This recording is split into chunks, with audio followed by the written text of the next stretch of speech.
जय श्री गणेश। नमस्कार। मैं आचार्य संजय द्विवेदी। मेरे समस्त प्रबुद्ध दर्शकों का मेरे चैनल पर हार्दिक स्वागत है। प्रिय दर्शकों, आज मैं नवग्रहों में न्यायाधीश शनिदेव के राशि परिवर्तन प्रभाव को लेकर आपके सम्मुख उपस्थित हूं। कर्म प्रधान देव शनिदेव 29 मार्च 2025 को अपनी राशि का परिवर्तन करेंगे तथा वर्तमान अपनी मूल त्रिकोण राशि को छोड़कर देवगुरु बृहस्पति की मीन राशि में प्रवेश करें। अब यहां पर गुरुदेव बृहस्पति तथा शनिदेव का जो आपसी भाव है वो समभाव है। यहाँ पर तात्कालिक मैत्री में होने के कारण मित्र भाव उत्पन्न हो रहा है, जिसके कारण एक सकारात्मक परिवर्तन यहाँ पर प्राप्त होगा। परंतु शनिदेव का अलग अलग राशियों के लिए अलग अलग भाव में होकर अलग अलग परिणाम प्राप्त होने का पूर्ण योग बन रहा है। अब 9 ग्रहों में शनिदेव जो अत्यंत प्रभावी ग्रह हैं, जब राशि परिवर्तन करेंगे तो निश्चित रूप से कुछ विशेष करेंगे, कुछ बड़ा करेंगे। आज मैं तुला राशि के लिए, जो शनिदेव की उच्च राशि है, शनिदेव किस महापरिवर्तन का किस प्रकार का परिणाम प्राप्त होने वाला है, किन किन भावों में वृद्धि होगी, इस समय में आप कितना लाभ ले पाएंगे, अथवा कहीं पर कोई समस्या है तो उसका क्या निराकरण, संपूर्ण विश्लेषण मैं पूर्ण तर्क के साथ करने जा रहा हूं। प्रिय दर्शकों, इस राशिफल को आप अपने लग्न तथा राशि दोनों के अनुसार देख सकते हैं। अर्थात यदि आपकी तुला लग्न है अथवा तुला राशि है तो ये राशिफल आपके लिए है।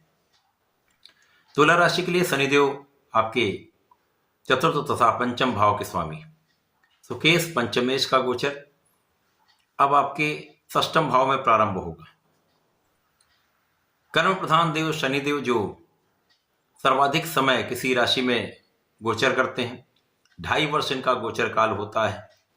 इसी प्रकार से सर्वाधिक राशियों पर इनका प्रत्यक्ष प्रभाव होता है। शनिदेव का जब ये परिवर्तन होगा तो उसके कारण मीन, कुंभ तथा मेष राशि साढ़े के प्रभाव में होगी। इसी प्रकार से कर्क, वृश्चिक से ढैया का प्रभाव समाप्त होकर सिंह और धनु पर शनिदेव की ढैया का प्रभाव आरंभ हो जाएगा। अन्य राशियों पर शनिदेव का गोचर तथा दशा का प्रभाव प्राप्त होता है। अब कर्म प्रधान देव शनिदेव है जो कर्मों के अनुसार ही अच्छे या बुरे का निर्धारण करके फल की प्राप्ति कराते हैं। तो शनिदेव जब गुरुदेव की राशि में होंगे तो निश्चित रूप से शनि और गुरु का जब भी प्रभाव प्राप्त होता है तो यहाँ पर आपके अंदर ज्ञान का संचार होता था, साथ ही साथ आपके अंदर एनालिटिकल एबिलिटीज बढ़ जाती है, आपके अंदर अन्वेषण का गुण बढ़ जाता है, किसी चीज को परखने का गुण बढ़ जाता है। ये एक अच्छा प्रभाव प्राप्त होता है। अब तुला राशि शनिदेव की उच्च राशि है, जहां शनिदेव षष्ठम भाव में होंगे, आपके चतुर्थ तथा पंचम के स्वामी होकर यहाँ पर गोचर करेंगे। तो त्रिक भाव है, त्रिक भाव में समस्त ग्रहों का प्रभाव निर्बल होता है। परंतु जब शनिदेव की बात आती है तो शनिदेव को 6वें भाव में एक अच्छा प्रभाव प्रदान करने वाला माना गया है, क्योंकि शनिदेव जब यहाँ पर होंगे तो निश्चित रूप से आपकी संपूर्ण सुरक्षा करेंगे, आपकी आयु की रक्षा करेंगे। साथ ही साथ यहाँ पर कुछ आलोचना करने वाले लोग होंगे, शत्रु होंगे, परंतु उनका पराभव निश्चित होगा। शत्रुओं पर विजय आपकी ही होगी।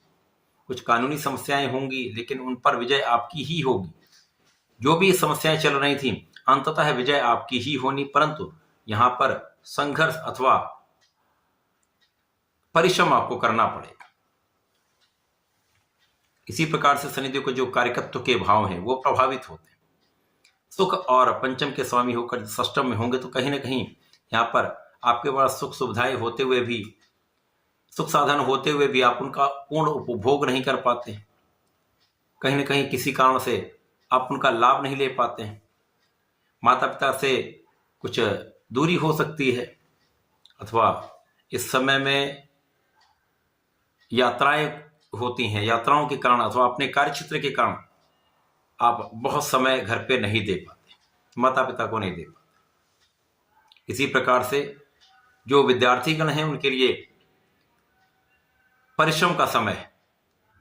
यहाँ पर आपके लिए यदि आपने प्रयास करना कम किया, अपने परिश्रम करना कम किया, तो यहाँ पर परिणाम भी उसी के अनुसार ही प्राप्त होगा। तो यहाँ पर परिणाम अच्छा प्राप्त करने के लिए आपको निरंतर अपने पढ़ाई के क्षेत्र में लगे रहना होगा, आलस्य से बचना होगा, अपना संपूर्ण प्रयास करना होगा। इसी प्रकार से जो लोग प्रतियोगिता परीक्षा की तैयारी कर रहे हैं, सरकारी नौकरी के प्रयास में हैं, तो यहाँ पर अपना संपूर्ण प्रयास लगा दीजिए, 100% परिश्रम करिए, रिजल्ट आपको अच्छा प्राप्त होगा। यदि इसके विपरीत कहीं लापरवाही आपने की अथवा पूर्ण मनोयोग से आपने कार्य नहीं किया तो आपको उतना लाभ भी नहीं मिलेगा।